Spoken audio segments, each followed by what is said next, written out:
morning everyone. Welcome to our session titled Powering Possibilities, How Kerala is Shaping the Next Frontier in EV and Energy Innovation. Kerala is approaching clean mobility through a unified system lens that links energy, transport and technology. From public sector-led pilots to strong research institutions and an emerging startup ecosystem, the state is building a foundation for the next decade of EV innovation. Today, we are bringing together three leaders who represent the technology, ecosystem and planning pillars of this transition. It's my pleasure to introduce our speaker, Mr. Aby Joseph, Senior Director at C-DAC Power Electronics Group, who has spent over 2 decades advancing converter technologies, microgrid and battery energy storage system. We also have with us Mr. Martin David, Head of Micelio Discovery Studio, who works closely with India's clean mobility ecosystem, connecting stakeholders, founders and policymakers. We also have with us Mr. Abhas Dudeja, Lead E-Mobility at Microgrid Labs, who works at the intersection of public transport operations, fleet electrification and analytics. Thank you for joining us, sir. So to begin with, I would like to start with a broad question which I want all the speakers to answer. We all know that Kerala has already started making steady progress in EV and energy innovation through pilots, research and ecosystem building. So from your experience, how do you see Kerala leveraging technology, collaboration and planning to shape the next frontier of clean mobility? I'd like to request Aby sir to just start first and then we can pass the mic to other speakers. Good morning to all. Basically, my perspective will be mostly on the basis of some of the work that I am doing presently. As a response to the question, I would like to point out a few points. Actually, if you look at the energy landscape of Kerala and its connectivity to the e-mobility sector, the first requirement will be like modernization of the grid. See, one of the problem with the e-mobility is the energy requirement. So the thing is that the localized energy needs should not hamper the normal operation of the grid. So the energy research or energy innovation is what is required at first. So towards this, there are a lot of initiatives. Kerala State Electricity Board has been working on this. We can see so many projects. We can see a lot of solarization projects. We can see battery energy storage system projects. So a lot of initiatives are coming up. Along with that, a strong R&D, strong research requirement is also required. So the thing is that there should be some mechanism to bridge between academia, startups, and the industry and labs like us. The point is, people will be working, people will be developing so many things, but the problem is whether the technology is market ready. So people talk about the technology readiness levels when they talk about many products, but the question is whether they are market ready. So the technology readiness as well as market readiness is what is required for a successful this one. So that's what. So 2 points. One is the energy innovation. So second is a collaborative R&D platform so as to have indigenous technology so that all these developments can be sustained. That is what is required. So this kind of import substitution is one of the biggest challenges the domain will be facing. So state government, from my viewpoint, a lot of initiatives are already taken. I know that because personally I am also interfaced to KSEBL in some of the projects. So I know that they are on to a lot of futuristic projects definitely that will give a good results in the future. That's my opinion. Thank you. Thank you, Abhi sir. This actually brings me to Martin because he correctly pointed out market readiness. And you, as a person who works with startups, I think you are helping there a lot. So I would like to know your insights on the same question. Okay, for me, before that, thanks OMI and the Huddle Startup Kerala mission for the invite. I'm happy to be in Trivandrum, Kerala, God's own country. Thank you. To answer your question, I'll double tap on what Mr. Aby said. I think one sector for Kerala, to be honest, because of the ISRO's presence in Trivandrum, Kerala, and C-DAC's presence in Trivandrum, Kerala, there's a lot of opportunity which I see. One sector, if I have to lift and talk about, apart from EV, will be the drone sector. And the drone sector, I think the camera technologies which Kerala produces is extremely good. It's a quite advanced camera technology. So similarly, if we can actually advance, go beyond identify some of the subsystems, components which we import today, and can we indigenize them? Because ISRO has done a fantastic job on that, bringing a lot of supplier network copying or understanding it, which was earlier they used to import and then they made it localized in. I've heard this from the ISRO chairman itself directly, how the Kerala ecosystem has been built. So similarly, can we take that and now move it in the drone space and reduce our import dependence? Right now, most of the work is done on integration, but now can we move beyond that and go at the level of the chip level, which C-DAC uses, like the Vega chips and all of that stuff, and reduce our import dependence and go beyond integration. That would be one level of innovation I think we can think about from a Kerala standpoint. And again, of course, the other angle which I would, because of the large coastline that Kerala has, we should even think about hybrid mobility systems like water and air. Probably, something which we can do it at the both combination of it, at the naval level or the shipyard level. All of this could be a very innovative. I know I've heard of some projects which is happening in some labs in Palakkad. I don't know exactly where, but those are not, like he said, it's only at the lab level. It does not hit the market. So can the government initiate, or the public sector, entities in Kerala invest and have a skin in the game and help them to come out for market readiness? I think those will be the innovations which Kerala government, which already has a base level of, on the ground, rather than thinking about which they don't have yet.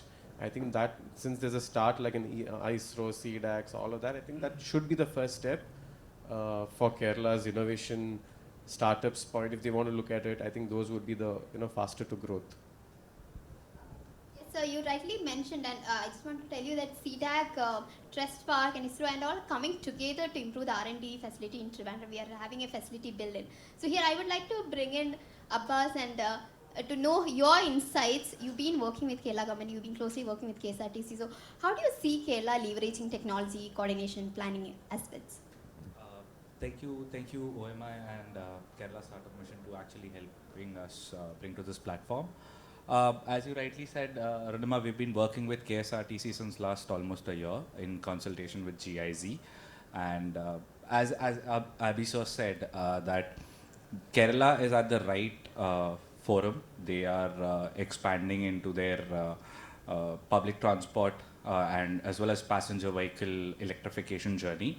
And what we've seen is, although the focus was on passenger vehicle where the penetration was quite heavy, the public transport fleets can also now optimize and take advantage of the technology that is available.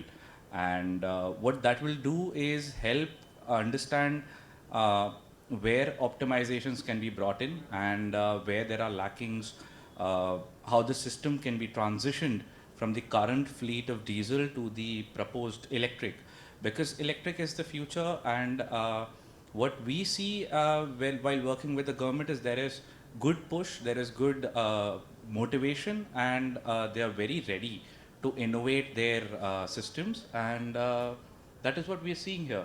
So we're really glad to have this kind of a happy ecosystem which has already been developed with the startup mission and the government itself being more proactive in advancing and digitizing their systems. The only constraint that we see, as sir also rightly pointed out, is the transmission and the grid. Will the grid be able to supply the demand? Because when we talk about public transport, when we talk about electric vehicles, there are two sectors to it. There's a passenger vehicles and then there is public transport. Now, passenger vehicle charging infrastructure is quite distributed across the cities. But when we talk about public transport, the infrastructure is actually concentrated in the depots. Now, because of that, the grid requires, they require a lot of grid power. So somewhere in few megawatts, 3 megawatt, 5 megawatt are the casual load demands from the public transport depots. So how would the grid be able to supply this demand? And the grid also needs to start modernizing its transmission. And I think KSEB is also tried to do that. And they've given a new tariff order last year on those grounds. What we feel is the tariff could have been there are obviously places to improve, but this is still a good step I see from Kerala startups as well as the agencies here in Kerala. Thank you. As you rightly point out that as EVs increase, the demand of energy also increase. So this brings to my next question for Mr. Aby. So what advancements in battery energy storage system and smart charging will be most important for Kerala as we see that EV demands are increasing?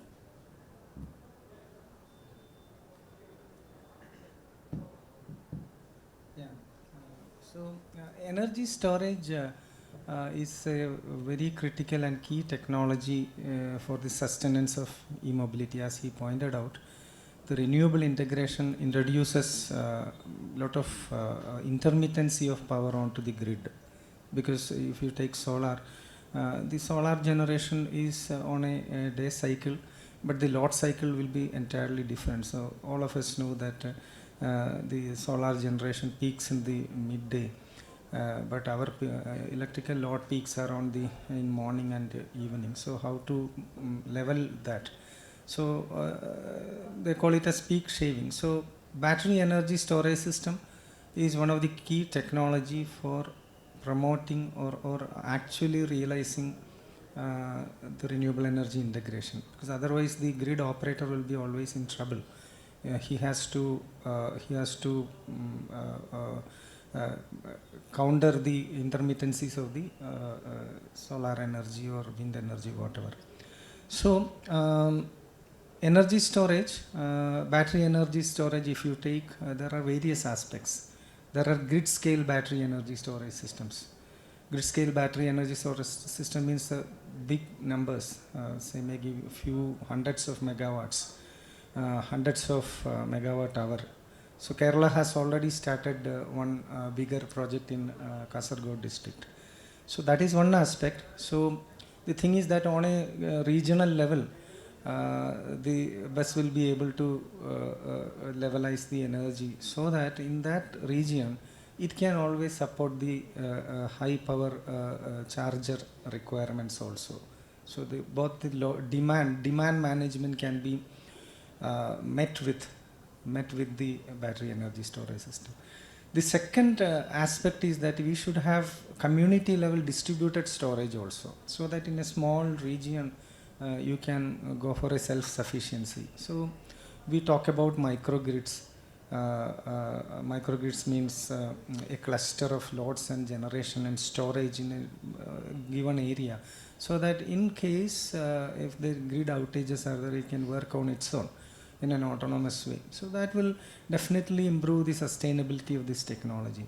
And third is actually when you do this, see, the point is the capex requirement for battery energy storage system is so huge. So we have to manage that actually. The government policies should intervene. It should promote it by means of incentives or whatever. So that's it. So battery energy storage system, just like we were talking about solar PV, battery energy storage also has a huge opportunity for development, installation, expansion in the recent years, actually, in the years to come, actually. So, so if you go into the technology, the battery technology itself, so Kerala state government, I think KDISC is leading that activity, C-DAC is part of it, lithium ion titanate battery on an experiment level, we are doing that. And from my experience, we are also working on a battery energy storage system where we are trying to club the different chemistries. We are working on advanced battery, advanced lead acid battery, lithium ion technology and flow battery technology. We are mixing it up for the grid operations. So a lot of opportunities. So my point is again coming into this battery energy storage startups has a huge opportunity to work on it, especially on the BMS. BMS is not a saturated technology. BMS has a lot to do because all the even deep tech startups can means work on BMS. They can introduce new technology, AI or that kind of technologies into BMS so as to build a secure bus system. So because the secure bus system is what is required actually. You have to ensure that it is operating in a secure manner, in a continuous manner, so that its availability levels are so high, so grid can always depend on it. So a lot of opportunities are there again in the bus. So another energy storage aspect is hydrogen. Again, I'll quickly say, state government, Kerala state government, I also has personally involved in that, has initiated a hydrogen valley activity, the funding support of DST, Department of Science and Technology. So ANERT, that is state designated nodal agency of MNRE, ANERT is leading that activity. Actually C-DAC is part of it, Energy Management Center Kerala is. So I was amazed to see the kind of response that came from academic institutes see so many academic institutes are there. Then IIT Palakkad is part of it, and even other IITs and IAC is also part of that. So I feel that again on a technology level, Kerala is becoming a model. I am very happy to see that. I just want to say that. Yeah, that's my opinion regarding this. Sir, you clearly mentioned about mass storage of energy through battery storage systems. I also want to ask you about V2G technology, where people often say it is storing energy in masses instead of mass storage.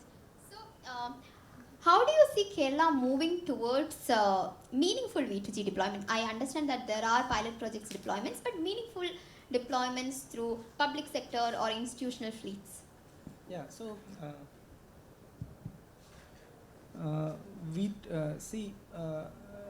V2G, definitely V2G means your vehicle itself can become a energy storage instrument. So as I mentioned, it can become a, as you rightly pointed out, storage of masses. So it's a distributed storage kind of thing. So if you look at the technology, presently what I understand is the present trend is to develop managed charging or controlled charging, so that the grid impacts can be impact on the grid can be regulated in a proper way. So we call it as demand response. So whether the vehicle charging itself will be part of a demand response. But in the actual V2G, there are technical challenges. Your charger itself should become bidirectional. From a power electronic perspective, I say, the converter technology itself is slightly different in the case of V2G. So that invites cost. I think some of the companies are bringing out V2G platforms right now. Second point is V2G, if you really want to introduce V2G onto the grid, then there should be aggregator requirement. The aggregator should have distributed data coming to a central point and making all decisions. So, which means that which is a very complex technology. So straight away on a state level may be very difficult, I think, making a kind of state level aggregator, and that's my personal view. That will be difficult. I feel that we should start with a kind of say regions or regional level or industry parks, something like that. So V2G definitely, technology wise, yes, there is technology. Only thing is we have to meet the cost competency. The standards are defined. And just like we are using a stationary battery energy storage system, from the control perspective we can see the same thing there. But only thing is that there are other technologies required around, which may take some time. To my personal opinion, I feel that it may take some time to penetrate. I would like to shift the gear and bring Abhas here. So Abhas have experience working in Kerala. So Abhas, Kerala is exploring fleet electrification. You are already working with KSRTC, but it's also exploring to electrify its public transport and institutional fleets. So from your experience working with KSRTC and other states, what planning insights are most important for a smooth transition to EV electrification? Thank you for the question. So this is when we talk about electric vehicles, the primal instinct that we have is just a vehicle and a charger. But when we actually deploy an electric fleet, there's a lot more sub-components or subsystems which are involved in deploying an electric fleet, especially transitioning from a diesel to an electric. When we see a diesel vehicle, all it takes is 10 minutes for it to refuel. You go to any petrol pump or a diesel pump, it takes 10 minutes or maybe 15 depending upon the queue, and you're done. Your vehicle is now ready to be on operations.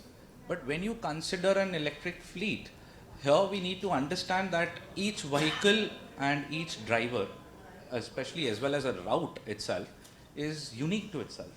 So we need to understand that there is a route energy which needs to be assessed. Then on that basis, we need to identify an operating strategy, a charging schedule strategy, and then we need to proceed into our vehicle selection. Because once our batteries, so when we talk about EVs, about 50 to 60% of the cost of an EV, capital cost of an EV, is just the battery. And as Sir also said that we need to expand into best storages as well as other energy storage systems.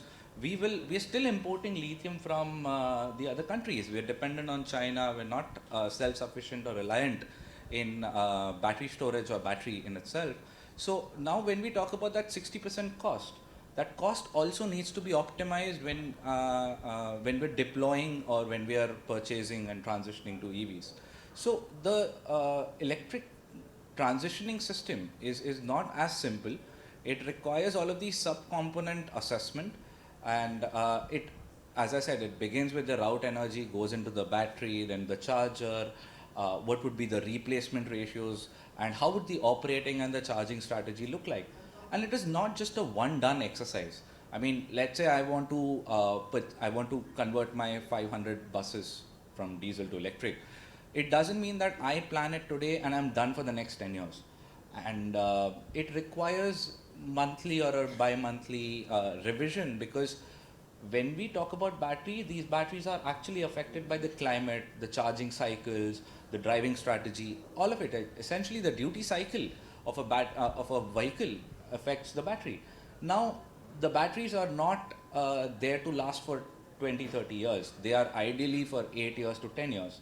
And our procurement contracts are also like that. When we see GCC contracts, they're about for 12 years. When someone goes for an outright purchase, wherein I pay the full cost up front, I am solely responsible for that 60% of the battery replacement cost. And now when I'm not doing all of these subsystem analyses, I will be in a very bad situation at a later stage. So this needs to be understood from a public transport or an institutional transport fleets, that this, if you don't do, it will cause more complications rather than easing you with the transitioning, as well as it'll obviously incur cost. Either today or tomorrow you will have to do such kind of activities, and there's no way out of it. But the better thing here is that what we are also doing with KSRTC since last 1.5 years is we are helping them understand these nitty-gritties. How can they actually, they've deployed about 160 electric buses. Now, how do they utilize that same fleet, that same asset? The chargers, the buses, and the manpower is also deployed, right? So how do you actually tap into those pieces and gain benefits out of it, as well as ensure that the public is not affected? Because at the end of the day, these are, when we talk about public transport, these are for the public, and when we talk about institutional fee, these are for the employees or for the staff that is there, right? So this is where the whole work that we also have been doing with KSRTC involves, and it has been really good, as I said before. The response as well as the outcomes that we've delivered is really good. So I feel it's there. About the outcomes. So here I would like to request you if you can shed some light, some numerical evidence for you from your past work with KSRTs, how they have improved optimized their electric fleets. If you can shed some light into that. Definitely, I'll be really excited. When we started, I mean, as a 1.5 year back, as of today, we see about, so we've deployed 2 systems. One is a depot management and operations scheduling system, which leverages the static route informational systems and deploys AI-based, machine learning-based algorithms to help them optimize their trips and operating schedules. The first benefit that we directly saw with our algorithms that we've developed is that there is no charging clashes. So when we talk about public transport fleets, there is charger sharing as a model, and the chargers are essentially shared by more than one vehicle, which is quite a contrast that we see from foreign deployments. In abroad, we see 1:1 as charger to bus ratios, but here in India, ideally 1:4 is the situation. So what we see is that the charging clashes, which used to lead in trip cancellations, has been reduced. That is a direct benefit that we see, because now the buses are on road, on revenue kilometers, and earning revenues more than what they were. And in terms of number, we see about 1,200 to 1,500 revenue kilometer increase across these buses on a daily basis. So that's quite significant. I mean, even if you take a basic 20 rupees a kilometer as the number, you can do the math, it's right there. But absolutely, I mean, it requires a lot of demand-based assessments as well. How much is the benefit, essentially? But more or less, this is what, for a public transport entity, increasing 1,500 kilometers of revenue every day is more than enough. I would say it's absolutely there. So That's definitely a success story, and I hope other states also learn from this. So this brings me to Mr. Martin. So, sir, you work a lot with startups, founders, and policy makers. So, from your work across India's clean mobility ecosystem, what key innovation patterns or lessons would Kerala learn from? If you can elaborate on that. I mean, it's a very tough question, because for any innovation to happen, you need young minds. But I see a huge challenge, even though there are IITs, like Mr. Aby mentioned, but I still see a lot of brain drain happening in Kerala. And on the flip side, 2 days ago we heard the Palantir, the US company, him making a big shout out saying after the 12th grade you can come and join his company. You don't need to, the education system have changed with the kind of AI technologies happening, etc. The kind of methodologies that we have been seeing through has changing. So he's saying you can come back after your 12th.